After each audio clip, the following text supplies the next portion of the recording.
100 ஆண்டுகள் ஒரு குறையும் இல்லாமல், ஒரு துக்கம் இல்லாமல், ஒரு கட்டம் இல்லாமல் பந்துவர்க்கங்களோட கூடி பராம் சமிருத்தியாக இருக்கக்கூடிய பகவத் கைங்கரியமாகிய சமிருத்தியை புஜித்துக் கொண்டு வாழ வேண்டும் அப்படின்னு பட்டருடைய பிரார்த்தனையாக அங்கே அமையப்பட்டிருக்கிறது.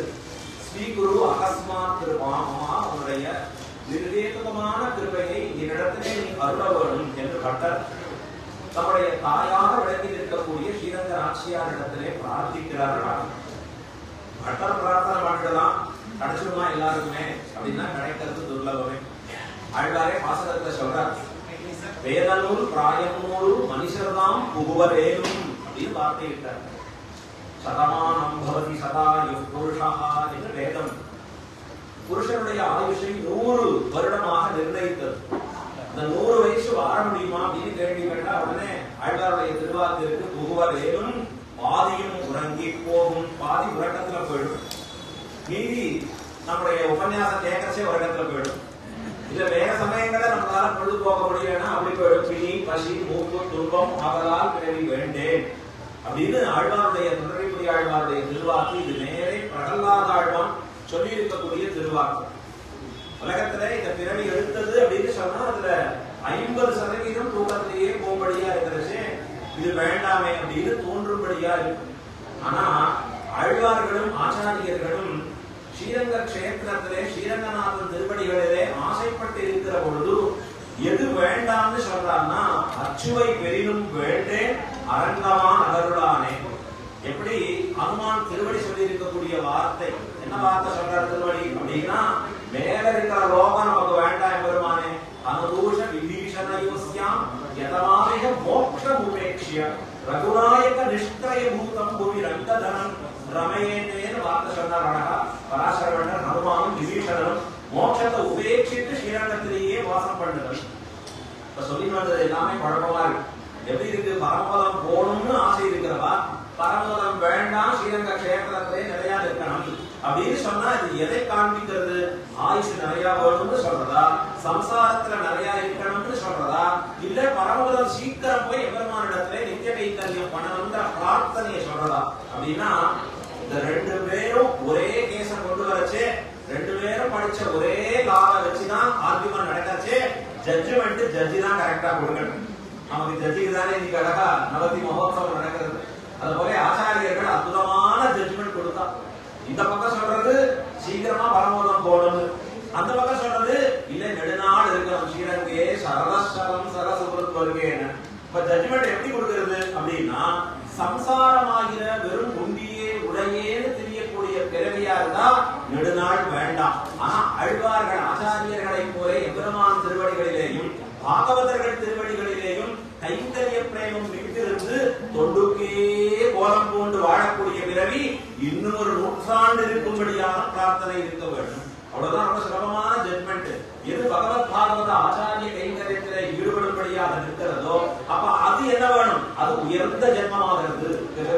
சாதிச்சார், பிறந்தார் உயர்ந்தே, இல்ல இல்ல உயர்ந்தே பிறந்தார், அவர்கள் பிறப்பிலேயே உயர்ந்தவராக பிறந்திருக்கிறார்கள் அப்படின்னு ஒரு அர்த்த நிர்ணயம் பண்ணி போந்தார்களா ஜட்ஜு வெங்கட்ராமன் சுவாமி. அவரை எவ்வளவு கொண்டாடலாம், நவதி அப்படிங்கிற ஒரு உற்சவம் பண்றாருன்னா, 90 வயசு திருநட்சத்திரம் பூர்த்தியாச்சுன்னா எப்படி பொழுதுபோக்கா இருந்தாருன்னா, அன்னைக்கு உபன்யாசம் பண்றச்சே அடி 20-25 வருஷத்துக்கு முன்னாடி வரைச்ச எப்படி இருந்தாலும் இன்னைக்கும் அப்படியே இருக்காரு. அப்ப எவ்வளவு குறையாத இருக்காரு அழகா.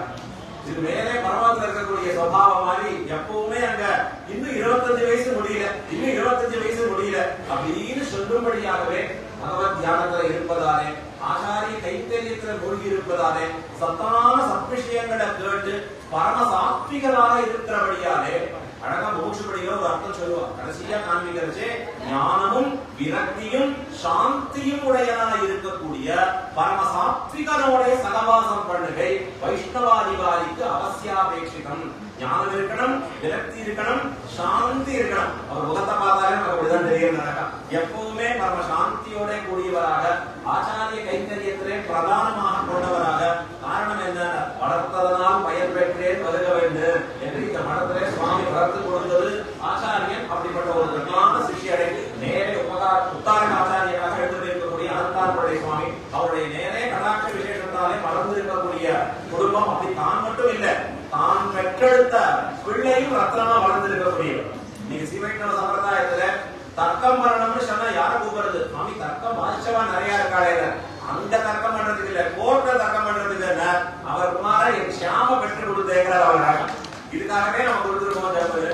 எப்படி நம்முடைய சம்பிரதாயத்தை வாழ்விப்பதற்காக ஆச்சாரியர்கள் தங்களுடைய சொத்தாக அடுத்த தலைமுறையை உருவாக்கி கொடுத்தார்களோ, அப்படி நம்முடைய சம்பிரதாயத்திற்காகவே ஷியாமுடைய கைத்தரியமாகட்டும் இப்படி வந்து வழிவழி ஆட்சியக்கூடிய பரம்பரையை பெற்றிருக்கக்கூடிய அந்த குடும்பம், அவர்கள் சகோதரர்கள் அத்தனை பேரும் பூர்த்தியா ஸ்ரீரங்கநாச்சியார் ஸ்ரீரங்கநாதனுடைய திவ்ய கடாட்சத்தோட ஸ்ரீரங்கத்திலேருந்து திருநெல்வேலி சுவாமி எழுந்துள்ள ஆச்சரியமா ஸ்ரீரங்கநாதனுடைய பிரசாதத்தோட சேர்ந்து இது என்ன காண்பிக்கிறது?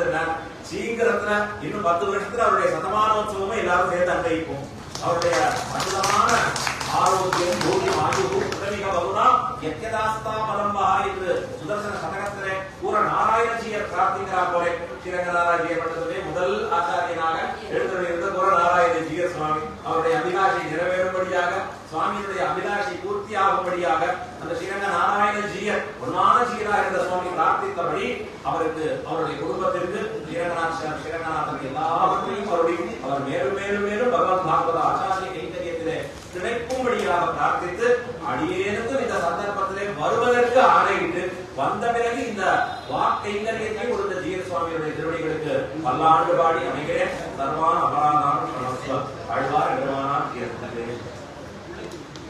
பசிக்கிற காலத்துல ரொம்ப சொல்லக்கூடாது.